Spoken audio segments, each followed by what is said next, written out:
বুয়েটে বসে যেই গাড়ল বলছে আমি অটো রিকশার বৈজ্ঞানিক ডিজাইন বানাইছি, তার মতো অশিক্ষিত, তার মতো অবৈজ্ঞানিক মানুষ আর হইতে পারে না। রাষ্ট্র একদিক দিয়ে বলছে যে অটো রিকশা আমরা বন্ধ করে দিব, অন্যদিকে সেই একই রাষ্ট্র আকিজ মোটরস, এসিআই মোটরসকে দায়িত্ব দিচ্ছে 50,000 অটো রিকশা বানাও। এই এনায়েতুল্লাহ ছিল বিগত সরকারের আমলে পরিবহন সিন্ডিকেটের অঘোষিত মাথা। 18 থেকে 25 আমরা আছি, 25 থেকে যতদিন লাগে আমরা থাকবো ইনশাআল্লাহ।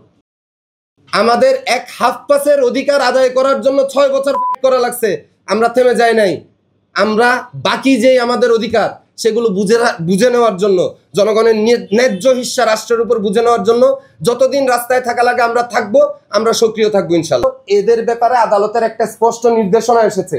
আদালত স্পষ্টভাবে বলেছে এগুলো অবৈধ সম্পত্তি, এগুলোকে ক্রোক করতে হবে। কিন্তু আজকে 6 মাস পার হয়ে গেছে, 6 মাস পার হয়ে যাওয়ার পরেও রাষ্ট্র নড়চড় করছে না। তাহলে বাকিরা সাহস পায় না, বাকিরা অবৈধ সম্পত্তি গড়ে তোলার সাহস পায় না। একটা গুড গভর্নেন্স বা ভালো রাষ্ট্র পরিচালনার নিয়ম হলো উদাহরণ স্থাপন করা, ভালো কাজের উদাহরণ স্থাপন করা। কিন্তু আমাদের রাষ্ট্র করে কি? আমাদের রাষ্ট্র দুর্নীতির নজির স্থাপন করে, আমাদের রাষ্ট্র অনিয়মের নজির স্থাপন করে। এই যে এনায়েতুল্লাহ, এই এনায়েতুল্লাহ ছিল বিগত সরকারের আমলে পরিবহন সিন্ডিকেটের অঘোষিত মাথা। এনায়েতুল্লাহ, শাহজাহান খান, উসমান আলী, এই 3 জন মিলে দেশের যে পরিমাণ সম্পদ লুট করেছে আপনি কল্পনাও করতে পারবেন না। এই এনায়েতুল্লাহ, শাহজাহান খান বলেন, উসমান আলী বলেন, এদের বিরুদ্ধে রাষ্ট্রের পদক্ষেপ কি? উসমান আলী দেশেই আছে, এখনো পর্যন্ত পলাতক আছে, তাকে রাষ্ট্র গ্রেফতার করতে পারে না। কিন্তু ওই যে রিক্সা শ্রমিকরা যদি সিলেটে আন্দোলন করে, যদি বলে যে আমাদেরকে দিনে দিনে বন্ধ করে দিয়েন না, আমাদেরকে একটা সিস্টেমের মধ্যে ফেজ আউট করেন, আপনারা যে প্রমিস করেছিলেন সেই প্রমিস রাখেন, রাষ্ট্র সেখানে মানে না। রাষ্ট্র সেখানে রিক্সাওয়ালাকে গ্রেফতার করে নিয়ে যেতে পারে, কিন্তু উসমান আলীরে খুঁজে বের করতে পারে না। আবার দেখেন, রাষ্ট্র একদিক দিয়ে বলছে যে অটো রিক্সা আমরা বন্ধ করে দিব, অন্যদিকে সেই একই রাষ্ট্র আকিজ মোটরস, এসিআই মোটরসকে দায়িত্ব দিচ্ছে 50,000 অটো রিকশা বানাও।